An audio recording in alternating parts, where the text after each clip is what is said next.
नमस्कार, खबरों की खबर में आपका स्वागत है। महाराष्ट्र की उद्धव सरकार, मुंबई पुलिस और वो तमाम बॉलीवुड के वो गुनहगार, वो गैंग जो सुशांत की मौत के ऊपर पर्दा डालने की कोशिश में जुटे हुए थे, उनको आज बहुत बड़ा झटका लगा है। इनके चेहरे पे करारा तमाचा लगा है क्योंकि सुप्रीम कोर्ट ने सुशांत सिंह राजपूत की मौत में एक बहुत ही ऐतिहासिक फैसला सुना दिया है। उन्होंने दूध का दूध, पानी का पानी कर दिया है और अब इस पूरे मामले की जांच सीबीआई करेगी। हालांकि इस केस में सुप्रीम कोर्ट ने और क्या क्या नई बातें कही है, इस फैसले का इस पूरे केस पे किस तरीके से इम्पैक्ट होने वाला है, ये मैं आपको आगे बताऊंगा। जजमेंट के पूरे डिटेल्स में दूंगा, लेकिन उससे पहले ये कहना बहुत ही ज़रूरी है कि उन तमाम करोड़ों लोग जो सुशांत सिंह राजपूत के केस में न्याय मांग रहे थे, वो तमाम लोग जो दिन रात पिछले 2 महीने से सोशल मीडिया पे ट्वीट कर रहे थे, इन्वेस्टिगेशन कर रहे थे, आपस में बातचीत कर रहे थे, वो सारी महिलाएं जो रो रो कर न्याय की गुहार लगा रही थी, उन सब के लिए आज बहुत ही गौरव का दिन है क्योंकि जनता ने, जनभावना ने उन लोगों को परास्त किया है जिनके दिमाग में ये फतूर घुसा हुआ था कि इनके पास पैसे हैं, इनके पास सत्ता है, इनके पास पुलिस है, तो वो जो मन आएगा इस देश के अंदर में कर गुजर सकते हैं। ये फैसला जो सुप्रीम कोर्ट से आज आया है, उन लोगों के लिए भी एक जवाब है जो बहुत ही निगेटिव माइंडसेट के साथ पिछले 2 महीने से बर्ताव कर रहे थे, जो ये कह रहे थे कि चूंकि इस केस में बहुत बड़े बड़े लोग फंसे हुए हैं, इसलिए इस केस में किसी को कुछ नहीं होने वाला है, सब बच के निकल जाएंगे। और तो और ये उन मीडिया के लोगों के चेहरे पे भी बड़ा तमाचा है जो पैसे लेकर बॉलीवुड गैंग के चमचे बनकर उल्टी पुल्टी स्टोरियां कर रहे थे और सुशांत सिंह राजपूत की फैमिली के ऊपर, उनकी बहनों के ऊपर, उनके सुशांत सिंह के करियर के ऊपर, सुशांत सिंह के चरित्र के ऊपर और सुशांत सिंह के मानसिक अवस्था को लेकर फेक स्टोरीज डालकर लोगों में भ्रम पैदा करने की कोशिश कर रहे थे। तो कहने का मतलब यह है, आज सत्य की विजय हुई है और झूठ बोलने वाले की हार हुई है। लेकिन सबसे बड़ी बात कि सुप्रीम कोर्ट में आज क्या हुआ, यह समझना जरूरी है। सुप्रीम कोर्ट रिया चक्रवर्ती पहुंची थी, वो इस प्ली के साथ पहुंची हुई थी कि बिहार पुलिस इस केस की जो जांच कर रही है वो उसके अधिकार क्षेत्र में नहीं है, ये उसकी प्ली थी। और इस प्ली के साथ मुंबई पुलिस एक गुनहगार को बचाने के लिए रिया चक्रवर्ती के साथ खड़ी हो गई थी। और तो और महाराष्ट्र की सरकार, उसके जो वकील थे, जो कांग्रेस पार्टी के बड़े लीडर हैं अभिषेक मनु सिंघवी, वो भी साथ खड़े नजर आ रहे थे। एक आरोपी को बचाने के लिए महाराष्ट्र की सरकार, महाराष्ट्र की पुलिस और कांग्रेस पार्टी के एक बड़े नेता साथ खड़े हो गए, उन्हें बचाने की कोशिश में जुटे हुए थे। इनका आर्गुमेंट ये था कि चूंकि घटना मुंबई में हुई है तो इसलिए इस केस की जांच सिर्फ और सिर्फ मुंबई पुलिस ही कर सकती है और इसके अलावा कोई दूसरी एजेंसी इस केस को तहकीकात नहीं कर सकती है, ये कानून के खिलाफ है। लेकिन सुप्रीम कोर्ट, कैपिटल टीवी में शुरू से इस बात को हम कहते आ रहे थे, ये लगातार इस बात को बताते आ रहे थे कि हिंदुस्तान की जो जुडिशियल सिस्टम है वो पीड़ितों के लिए बनाया गया है। ये सत्ता और पुलिस के पावर के नशे में जो झूमने वाले जो गुनहगार हैं, उनको बचाने के लिए ये जुडिशियल सिस्टम नहीं बनी है इस देश के अंदर में। और इसलिए चूंकि सुशांत का परिवार एक पीड़ित पक्ष था, इसलिए कानून उसके साथ खड़ा नजर आएगा, व्यवस्था उसके साथ खड़ी नजर आएगी। और इसलिए इसमें कोई दो राय ही नहीं थी कि सुप्रीम कोर्ट से किस तरह का फैसला आने वाला है। लेकिन फिर भी महाराष्ट्र की सरकार और मुंबई पुलिस के कई सारे कानूनबाज इधर उधर की बातें करके लोगों में भ्रम पैदा करने की कोशिश कर रहे थे, सुशांत के परिवार के ऊपर उनके चरित्र हनन की कोशिश कर रहे थे, इस मामले को पॉलिटिसाइज करने में जुटे हुए थे। लेकिन सुप्रीम कोर्ट ने आज 2 टूक शब्दों में कह दिया कि इस केस में न सिर्फ बिहार सरकार के रिकमेंडेशन के जरिए सीबीआई की जांच हो, बल्कि कोर्ट ने स्वयं कहा है कि इस केस में जिस तरीके से कुछ लोगों ने गूफअप किया है, इसलिए इसकी सीबीआई जांच होनी चाहिए। मतलब ये सुप्रीम कोर्ट ने रिया चक्रवर्ती के प्ली को कि बिहार की सरकार या कोई दूसरी एजेंसी इसे जांच नहीं कर सकती है, उसे रिजेक्ट कर दिया।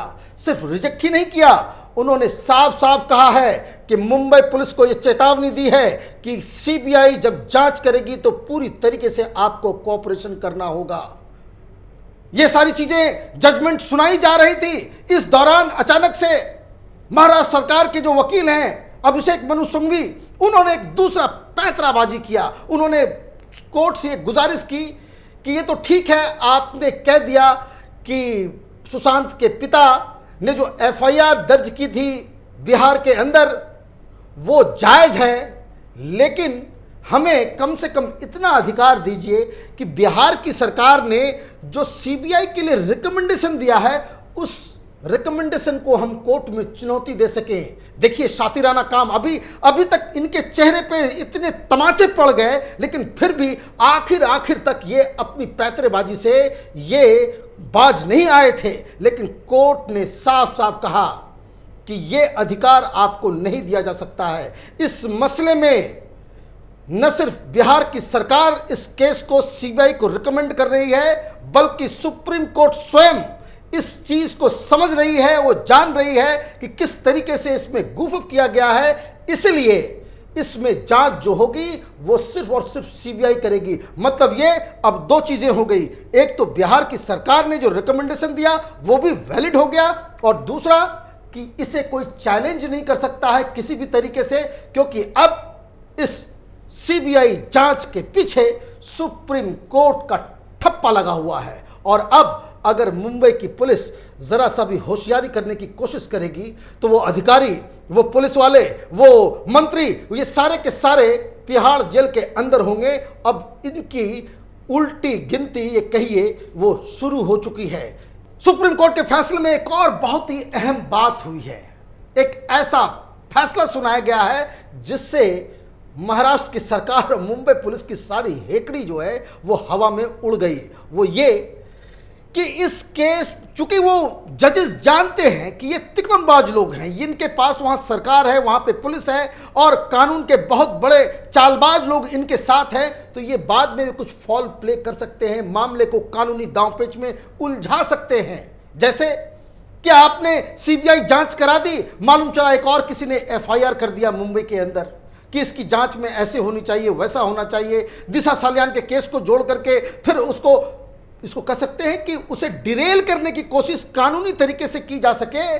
तो इस बात को जज साहब ने अच्छी तरीके से पकड़ लिया कि ये फ्यूचर में ये क्या क्या कर सकते हैं। और इसलिए जो सबसे अहम जो फैसले में जो बात कही गई है कि सुप्रीम कोर्ट ने कहा कि आज के बाद से इस केस से जुड़ा हुआ कोई भी मसला, कोई भी एफआईआर, कोई भी केस, कोई भी रिक्वेस्ट, कोई भी गुजारिश अगर की जाती है तो उसकी भी तहकीकात सिर्फ और सिर्फ सीबीआई करेगी।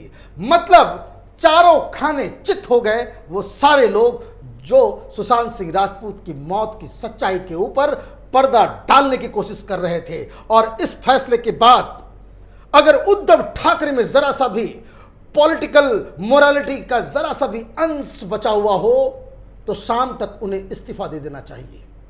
अगर चमड़ी उनकी इतनी ही ज्यादा मोटी है कि इतना सब कुछ होने के बाद भी वो कुर्सी के ऊपर चिपके रहते हैं, तो इसका मतलब जरूर है कि ये सत्ता के लोभी हिंदुस्तान की जन भावना के ऊपर उसको बुलडोजर चलाने की कोशिश कर रहे हैं। दूसरा जो सबसे बड़ा गुनहगार है वो मुंबई पुलिस का कमिश्नर है। जिस तरीके से जो कह सकते हैं जिस गंदे तरीके से इन लोगों ने सुशांत के केस में गूफअप किया है, जिस तरीके से क्राइम सीन को इन लोगों ने मछली बाजार बना दिया, इन्वेस्टिगेशन के नाम पे इन लोगों ने मजाक उड़ाया है, उस केस में भी मुंबई पुलिस के अधिकारी को, कमिश्नर ऑफ पुलिस को, डीसीपी को इस्तीफा दे देना चाहिए। अगर वो इस्तीफा नहीं देते हैं तो कम से कम उद्धव ठाकरे की सरकार को इन लोगों के खिलाफ कार्रवाई करनी चाहिए, क्योंकि ये पूरा मसला सुप्रीम कोर्ट से इस तरह का अगर जजमेंट आ रहा है, मतलब सुप्रीम कोर्ट ने अब तक महाराष्ट्र की सरकार ने जो कुछ किया, मुंबई पुलिस ने जो कुछ किया,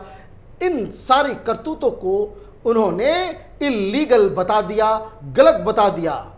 अब लोग ये पूछ रहे हैं कि सीबीआई जांच होगी तो क्या होगा। सीबीआई जांच आज से अब शुरू हो जाएगी।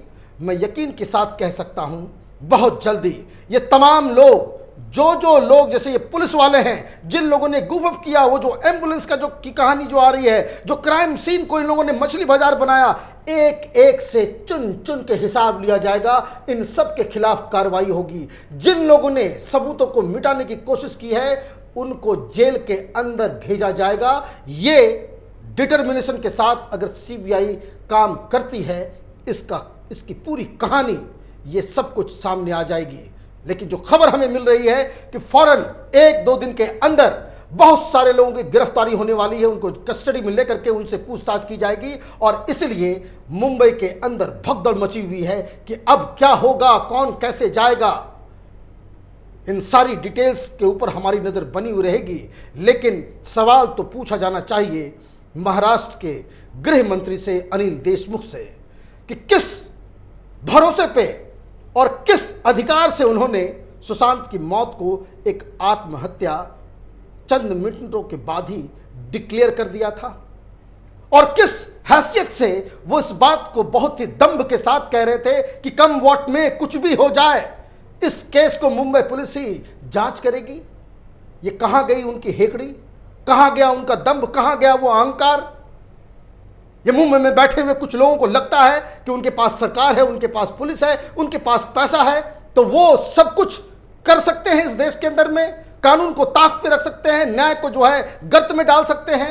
लेकिन देश की जनता ने जिस तरीके से खड़े होकर के इस न्याय के लिए एक मुहिम चलाई, बहुत सारे मीडिया कर्मी, बहुत सारे टीवी चैनल्स, इसमें जो जुड़े सब लोगों ने इसमें कंट्रीब्यूशन दिया, तो आज जो सुप्रीम कोर्ट का जो फैसला आया, न सिर्फ कानून जीता है, न सिर्फ न्याय के लिए एक रास्ता खुला है, बल्कि ये बताता है कि हिंदुस्तान एक वाइब्रेंट डेमोक्रेसी है जहां जन भावना को रौंदने का अधिकार किसी को नहीं दिया जा सकता है। आप देखते रहिए कैपिटल टीवी। हमारे वीडियोस को लाइक कीजिए, शेयर कीजिए और हमारे चैनल को सब्सक्राइब कीजिए। धन्यवाद।